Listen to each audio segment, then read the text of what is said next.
Hey there, folks. Welcome to Head, Heart, and Hustle, the podcast that gives you insights from real working creatives. As always, I'm Alan Plummer, your host, and thank you for listening. I certainly appreciate it. Anyone with a side hustle or creative outlet can feel isolated from their friends, their family, and others around them who just don't get their passion. That's why Head, Heart, and Hustle exist, to help you feel motivated, learn, and just get a nice pick-me-up of creative energy from other people like yourself. Now, every episode, I interview a creative individual who just doesn't pretend to be creative. They've rolled up their sleeves and are producing great things because they need to. They know that being creative is part of who they are. Does that sound familiar? Great, then you're in the right place. Now, today, I'm interviewing a friend of mine who I've met professionally, a young woman by the name of Nicolette Orlemans. Nicolette is Dutch by birth. She's from the Netherlands. She's lived in the U.S. for quite a while and, like myself, works in social media. She's also traveled quite a bit throughout her life, and that led her to start blogging. In fact, a travel blog that's quite popular now. So when we started talking about the podcast and she told me about her side hustle and how she started doing Twitter chats, and that evolved into a blog about travel and a blog that she doesn't always write for, but has contributors write for as well. It's not just her and her trips. I was certainly interested. So I was glad we were able to sit down and chat. I was glad we were able to catch up and for her to share some of her insights. So I hope you appreciate the episode. And with that, let's dive in. Nicolette, how are you? I'm doing great. How are you? I'm good. It's been a while since we've spoken. I guess it was a couple. I don't want to say a couple months ago, but it's certainly been a couple weeks, right? Yeah. No, it's crazy to think that we're on to almost end of the year here. Yeah. So Yeah. definitely. Yeah. Yeah. And so we chatted. I guess probably last time I was out in San Diego and we saw each other there. Yeah, so I'm really glad you were willing to do this. I think it was exciting when you had heard me talk about the podcast and what we've been working on. So I'm glad to get you on the call. I'm really excited. You're the first person I'm interviewing who is working in this blog/travel space. So I don't want to give too much away, but I think this is going to be interesting for listeners because you're in a different space than some of the other more traditional artists that I've interviewed. So from there, why don't you just start and tell folks a little bit about yourself, what you do, and the side project that you've kind of got going on outside of work. Yeah. So thanks so much, first of all, for having me. It's been awesome to listen to some of the other interviews and just get inspired by the really cool people that you've talked to already.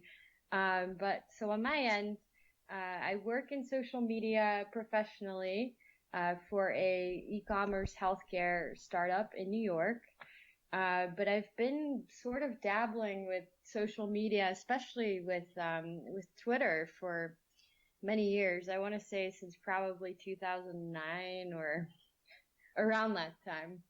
But what I love about social media is the power to connect with people. And it's funny, whenever I mention Twitter to people, I either get two very separate reactions. One is, what? You can connect with people on Twitter? I thought it was just news operations retweeting or sharing their updates. Or, oh, that's interesting. So who exactly could you talk to?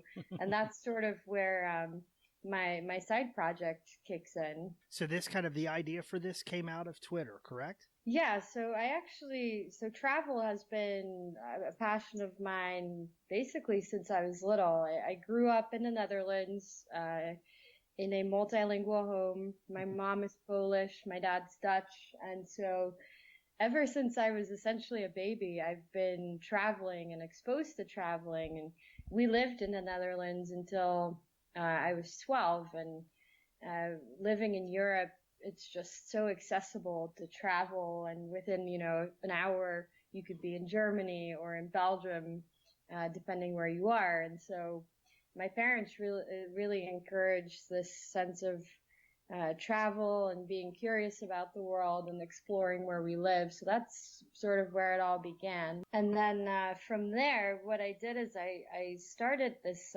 Culture Trap chat actually 2 years ago in November of 2014 as a side project.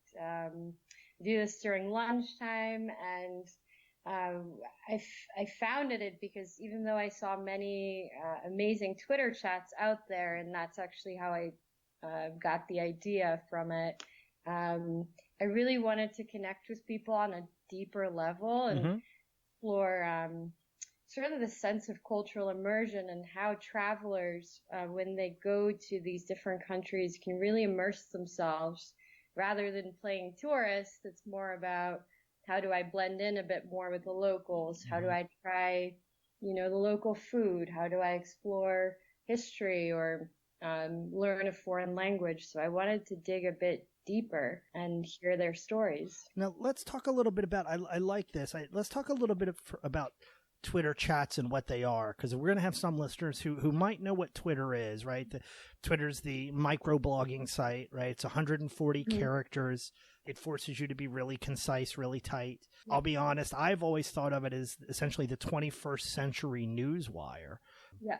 It's where I get all my news from, quite honestly, right? I spend 5 minutes on it in the morning and I kind of get all the headlines from the major news outlets. But I'll be candid with you, even as a fellow social media professional myself, I know a little bit about Twitter chats, but haven't really partaken in a lot of them and don't necessarily have a lot of experience with them beyond just kind of seeing them in my feed. Can you explain a little bit what these Twitter chats are and kind of how they work? Yeah, so essentially they're these, think of them as Q&As, and you can set a time limit on them. Ours is only half an hour, so it goes really quickly, but there's some that go on for an hour. I haven't seen any that go on longer than that, but they focus around a central topic or a theme, depending on what you're talking about. And these chats have multiple hosts or a single host, and they'll post a question and say the chat starts at noon. The question could be a fairly simple one, such as what's your favorite dish you've tried while traveling remotely? And then the person responding would say, A1, I tried street food in Thailand and I loved it, and here's a photo of it. And what unifies the conversation is a single hashtag that people use. It basically is an extended conversation, and as you mentioned, you're limited to a certain amount of characters while using it. So it may seem like you're limited in that sense, but you can actually have some really interesting conversations with people in just that short blurb. Yeah, and it seems like you probably get a lot of people from across the world, or at least very much the country as well. Is that fair to say? Oh, absolutely. I mean, we've had people, as you said, really from across the world, and it's always amazing, and we're very grateful for this because I have a wonderful co-host who's based in Europe, in Amsterdam. She's actually American and living there, so I feel like we swapped live. Right. But we've had people from as far as, India and Australia joining, and I'm thinking to myself, wow, it's very early in the morning, or they're staying up really late to chat. So that's dedication, and that just, goes to show how incredible the power is of building a community of awesome people. So how many people do you think you normally get when you see these kinds of answers in the hashtag use? So we actually get in... I want to average around 80 to 100 people. Wow. Yeah. And, there's lots of them out there, but it's a really cool way of sort of engaging people, and you get your regulars, and these are people that have been around since 2014, which is amazing. So you get a lot of repeat folks, right? People that come and do it every week? Yeah, absolutely. That's but then awesome. You also get new people, which is always exciting as well. Yeah. So, and what I think is especially great about it is that when you're building this type of a community, especially for us, it doesn't end on Twitter. It goes on to, we have a Facebook group where people can share tips or their articles or ask questions. So it's really just about extending the conversation beyond Twitter as well. So Facebook, we've had in-person meetups. Oh, really? My next question was going to be how you've expanded beyond just the Twitter chats. I didn't know. So you've actually done like meetups. I'm guessing you've done them in New York and here on the East Coast, right? Where have you done those? Yeah, so they've been in New York. eventually I think the goal would be to go, to actually travel and perhaps do this in Europe, Right. Or in other parts of the world. And I know that people have expressed interest of joining a meetup. So yeah, it's definitely, it's an exciting thing to be a part of. And you meet people online and you meet people on Twitter, and then you meet them in real life. And that's just an exciting extension of the conversation. Yeah, yeah. It's funny. I feel like some of the people that I've met through Twitter, I actually have deeper connections and know more about than some of the folks that I am quote unquote friends with on Facebook. Yeah, right? It's amazing. It feels like there's actually more of a conversation there on Twitter. So that's awesome. So you guys started out with the Twitter chats and then evolved into a Facebook group and doing some of these meetups and things. So what's kind of next for that group? Is there anything else that you're looking at to kind of expand and explore? Or what do you think is next for the stuff that you're doing on that front? So actually, it's funny because about a year ago, I ended up launching a community travel blog, which I saw as an extension of this chat in a way, a way to encourage people to share their stories and their perspectives and just give them another platform to keep the conversation going. Because I think what's beautiful about travel in and of itself is that people inherently will visit the same places, but the perspectives and the experiences that they have and the stories that they come back with are so different from how we all experience it. So that's the beauty of it. And so, for example, you might be talking to someone who went to Barcelona, and one person will talk about the amazing food they've experienced, and another person might talk about, well, for me, it was all about Gaudi's architecture. It's this really interesting way of gathering all these different perspectives and hearing from people. Yeah. And I studied journalism at Emerson in Boston, and so I think part of this is an extension of that, and just this endless fascination of hearing people's stories. I can relate with this, absolutely. Yeah. I mean, we talked about this. I have a journalism background myself. And I think even if you're not using those journalism talents, I think there's this innate ability to tell stories and help other people tell stories. That's just a big part of any kind of creative. Right. Exactly.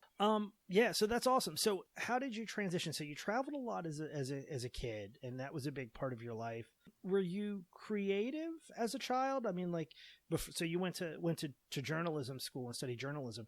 Were you a child that was writing a lot? Were you drawing, or did you grow up playing instruments? Was there like a creative outlet for you when you were younger? Yeah. So writing has always been a big part of my life. It's funny because when I want to say about 5 years old, my parents got me this old school typewriter, and I love it. I still have it. So there's something very tangible about writing on a typewriter and actually typing and having the keys.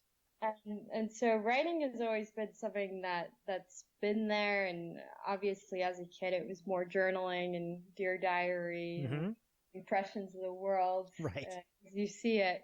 But yeah, now it's always been there as something that I'm passionate about, and I'm just lucky and happy that it's translated into a career where I get to do it every day in different mediums. I mean, just like you do. So it's very exciting. I mean, other than that, I did some of your more typical artsy stuff, including ballet, and I took some arts and crafts classes. I did play piano for a bit, but I think you did a lot then. You dabbled in a lot of different things. Yeah. But writing has always just stood out as probably the one continuous activity. Yeah. It has for me too. I think I grew up singing and performing, but writing was the one thing that just always really felt organic and natural for me. And I just kind of gravitated towards that. So yeah, I totally get that. Now, in your current role, right? So like you alluded to earlier, your professional role involves social media and social media for a company. How do you juggle, right? Because social media arguably can kind of feel like a 24/7, 365 kind of job. How do you make time to be able to do the travel blog and to do the Twitter chats and spend the time on this? Because it's no small feat to kind of stay on top of all these different things on top of a pretty demanding schedule. Oh, absolutely. And sometimes, you end up staying up late or working or getting up early. But I feel like when you're passionate about something and you care so much about this community and others' work that you want to share, it doesn't really feel like work in that sense. So, but all within reason, right? You need to have a good work-life balance. I think that's important for me. So I just try to prioritize and manage my time as best I can, just like anyone else does. But because inherently social media is something that I find fun to work on and exciting, it doesn't really feel like like a crazy time commitment. But there's definitely the need to also step back and enjoy conversations with people offline, of course, and meeting new people, and just walking around New York is always a very fun and exciting thing to do. Yeah, absolutely. And I think part of being in that environment helps. I mean, when I lived in New York, it was just amazingly helpful for me just to be surrounded by other creative people and to feel like you're not the only one doing that kind of stuff. So how much traveling do you do these days? I mean, we've seen each other in a couple different cities for some of this social media stuff, but I get the impression you're probably on the road quite a bit, aren't you? So I wish I could say I was, actually. No, but I try to maximize the time that I have that's off by doing a lot of weekend trips. And even if they're local trips, they're exciting to me because it's just an opportunity to see a different part of the country, especially in the US. There's just so much to see here. And so I do try to fit in 1 or 2 bigger trips per year. But aside from that, it's just exploring local surroundings and enjoying it as much as you can. And I do envision myself traveling a bit more and hopefully making that work sometime in the future, because it is something that's very enriching. And I've never traveled somewhere and felt like I wasted my time, or I didn't learn something new, or I wasn't inspired in some way by the travel. So that's a very powerful way to be, I think. Yeah. Now, are you someone that prefers not to go back to the same place twice? Do you ever go back for a repeat visit, or are you always kind of finding somewhere new to visit? So I make it a point to see family and friends in Europe as much as I can. But I do love exploring new places. So yeah, there's certain cities, especially places such as Barcelona, for example, that just draw you in, and I've revisited there a few times. But otherwise, yeah, I try to explore new places. And I think what's interesting is, so you're going to take these trips, you're doing these Twitter chats, you're writing these blogs and collaborating on this Facebook group.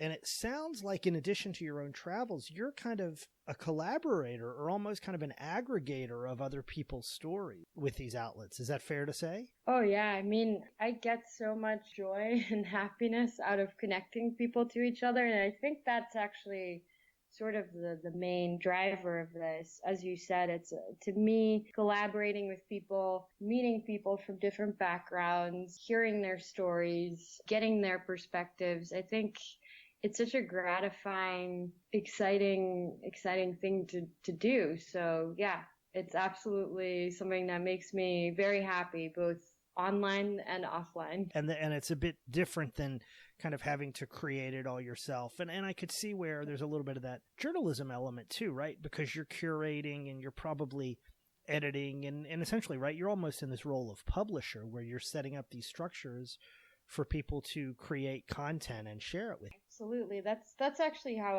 that's a great way of putting it, because I do feel like I get to curate these other stories, and because I don't travel as much as I maybe want to or can, I think it's important to share stories from people who have gone to these different remote locations or different cities, different countries and get their take on it. And that's sort of where this chat and the blog tie in together, because they're all about inherently sharing other people's lives and what they're experiencing. Was it hard for you to get people to share their stories? Like, I know from being a social media professional, doing something like the Twitter chat probably was not too much of a stretch for you.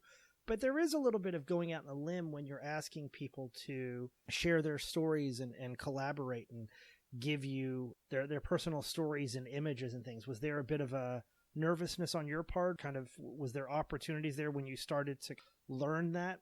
I think in the travel space, especially because it's such an active social community, whether you're on Twitter or Instagram, of course, lots of travelers are on Instagram. They're all over Pinterest as well, Facebook, of course. So for them, it's almost a natural extension of wanting to share where they've been, what they've seen, what foods they've tried. And so it was actually a pretty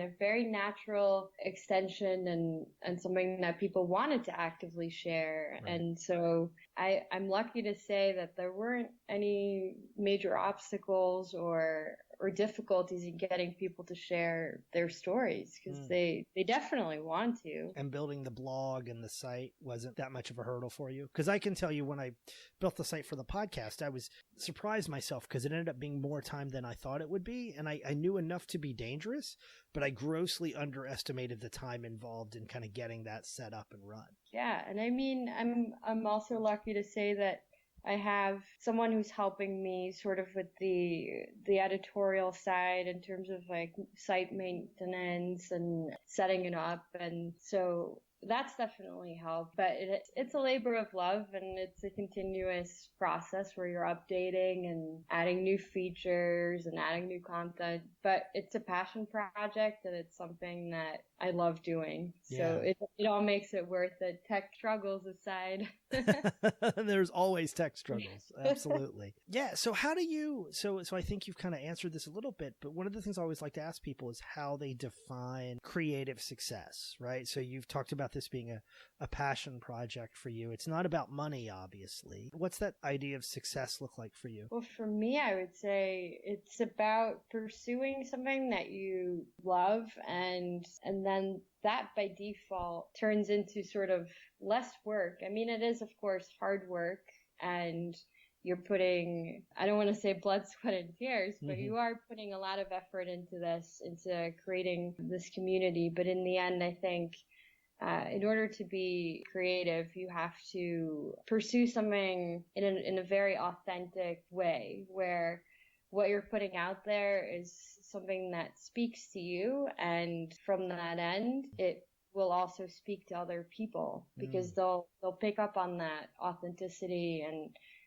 the fact that you're, especially in my case, I'm trying to share what a community of people want to already be sharing. So that makes it a lot easier in that sense when you have this community behind you that's incredibly warm and open and willing to share these stories. And I love this idea of authenticity. And I think you're absolutely right, because people can pick up on when something is not authentic. And I think you're absolutely right. I always translate that into whether it's professional life or personal life. It's kind of this idea, right? If you don't love what you do and people don't pick up on your energy and your excitement around something, then it's just not going to translate. And if you're not excited about what you're doing, why should somebody else be?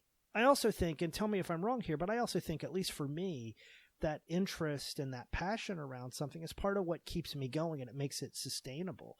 Because otherwise it would feel like a job. Exactly. No, that's key.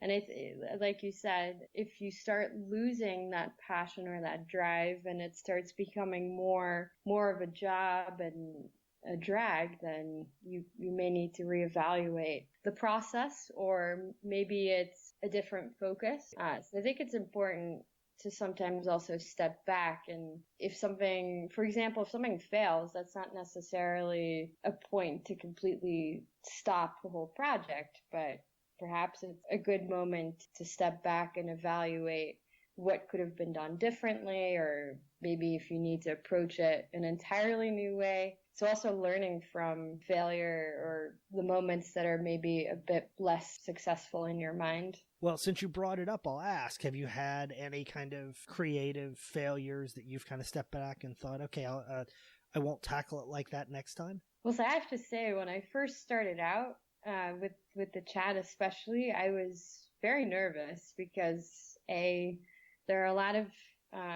amazing travel-related Twitter chats out there already. Right. And I was diving into new territory for me. I had just been part of these chats as a participant, but now I was hosting, and my biggest fear was that nobody would show up.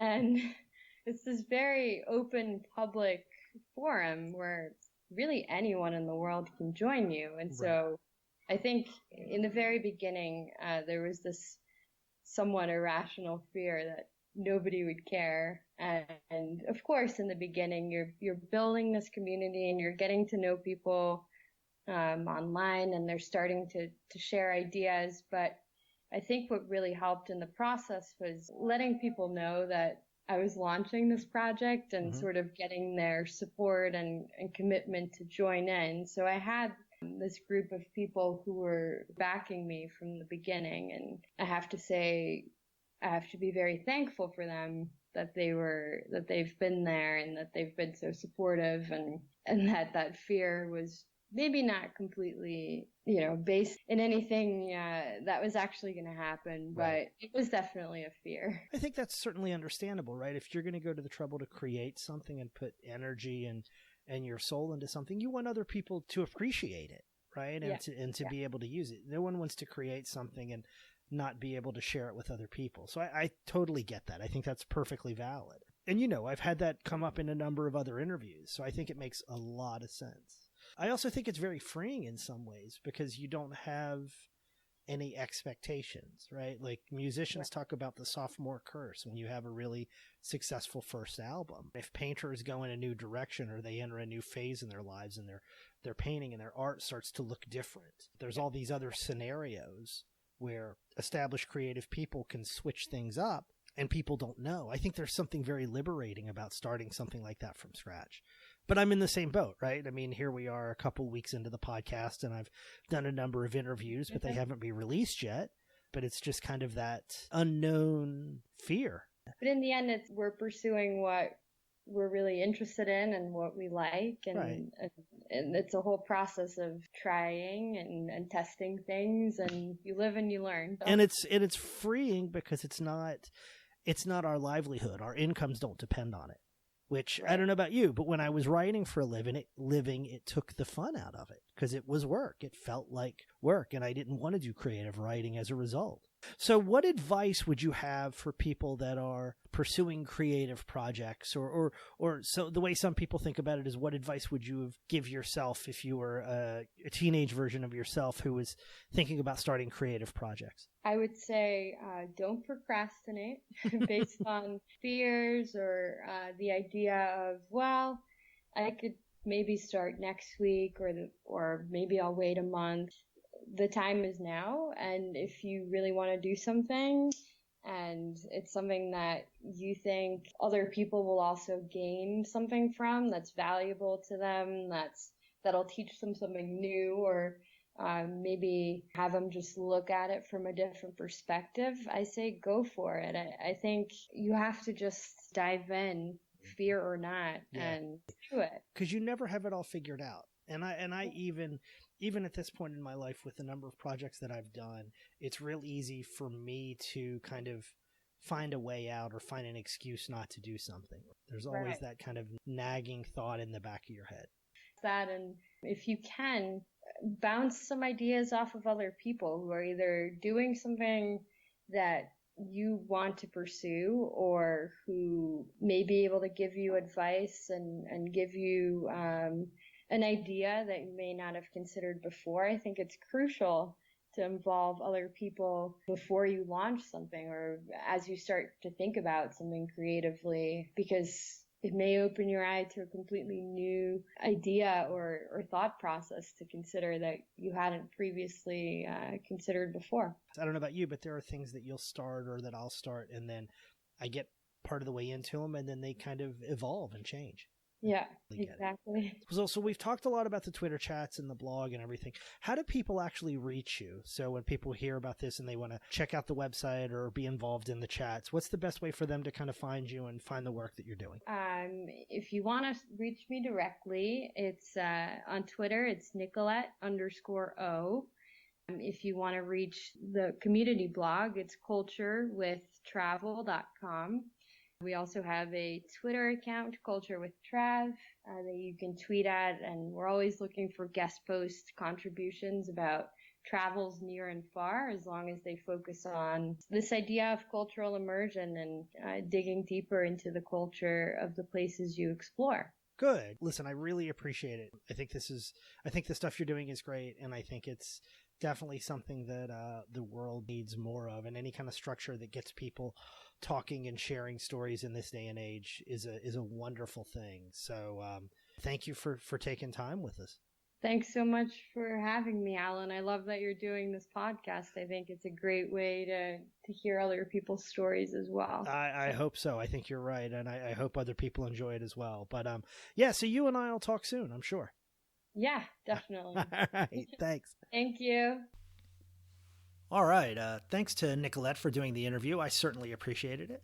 One of the things I really enjoyed about her story is not just how she's taken a passion of hers and turned it into something creative, but she's done more than that. She's taken her personal passion around travel and build an infrastructure, for lack of a better term, where people can share their stories and come together and kind of built this community around that.